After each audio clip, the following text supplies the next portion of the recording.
നമസ്കാരം. വിഘ്നേശ്വര ജ്യോതിഷത്തിലേക്ക് സ്വാഗതം. ഞാൻ രാജേഷ് കുമാർ.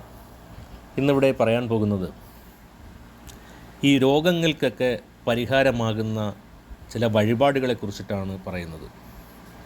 കാരണം നമ്മൾ ഓരോ അസുഖത്തിന് ഓരോന്നിൻ്റേതായിട്ടുള്ള വഴിപാടുകളുണ്ട്.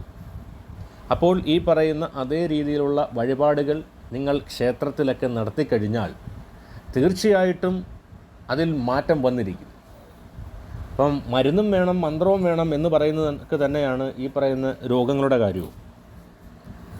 അപ്പോൾ ഞാൻ പറയാം, ഇപ്പം ഒരു ശിരോരോഗം മാറാനാണെങ്കിൽ നമ്മളെന്ത് ചെയ്യുക, ഗണപതിക്ക് തേങ്ങ ഉടച്ചു കഴിഞ്ഞാൽ ശിരോരോഗം മാറുന്നതാണ്. ഇപ്പോൾ ത്വക്ക് രോഗ ശമനത്തിനാണെങ്കിൽ ക്ഷേത്രനടയിൽ നമ്മളെന്താ ചെയ്യുക, ചേന സമർപ്പിക്കുക, ത്വക്ക് രോഗം മാറുന്നതാണ്. അതുപോലെ തന്നെ വിഷബാധ പരിഹാരത്തിനാണെങ്കിൽ കാളിയമർദ്ദനം, കൃഷ്ണനാട്ടമൊക്കെ നമ്മൾ ക്ഷേത്രത്തിൽ സമർപ്പിക്കുക. ഇങ്ങനെയുള്ള വഴിപാട് ചെയ്തു കഴിഞ്ഞാൽ ഏത് വിഷബാധയും അതിന് പരിഹാരമാണ്. ഇപ്പോൾ ചില വിഷങ്ങളൊക്കെ എന്ന് പറയുമ്പോൾ നമ്മളത് വർഷം തോറും ചിലപ്പോൾ അതിങ്ങനെ ചൊറിച്ചിലും കാര്യങ്ങളായിട്ടൊക്കെ വരുന്നതൊക്കെ ഉണ്ട്. അപ്പോൾ നമ്മൾ ഹോസ്പിറ്റലിൽ പോയി കാണിച്ചാൽ ചിലപ്പോൾ അത് വർഷത്തിലൊക്കെ ഇങ്ങനെ വരുന്നതിനൊക്കെ ഒരു വഴിപാടാണ് ഈ പറയുന്ന കാളിയമർദ്ദന, കൃഷ്ണനാട്ടം സമർപ്പിക്കുന്നതുകൊണ്ട് അതെല്ലാം മാറിക്കിട്ടുന്നതാണ്. അത് കണക്ക് തന്നെ ഈ ശ്വാസകോശ രോഗത്തിന് അതിൻ്റെ ഒരു പരിഹാരത്തിന്, ശ്വാസമുട്ടൽ അങ്ങനെയൊക്കെയുള്ള കാര്യത്തിനാണ് നമ്മൾ ഈ മീനൂട്ട് നടത്തുക എന്നത്. അതൊക്കെ ചെയ്തു കഴിഞ്ഞാൽ തീർച്ചയായിട്ടും ശ്വാസകോശ രോഗ പരിഹാരത്തിന് അതിനൊരു പരിഹാരമാണ്. ഇപ്പോൾ സന്താന ലബ്ധിക്ക് വേണ്ടിയിട്ട്, ഇപ്പോൾ സന്താനം ഉണ്ടാകുന്നത് നമ്മൾ തീർച്ചയായിട്ടും മണ്ണാറശാലയിൽ നമ്മൾ ഉരുളി കമഴ്ത്തുക, ആ ഒരു പരിപാടി ചെയ്തു കഴിഞ്ഞാൽ കുട്ടികളുണ്ടാകുന്നതാണ്.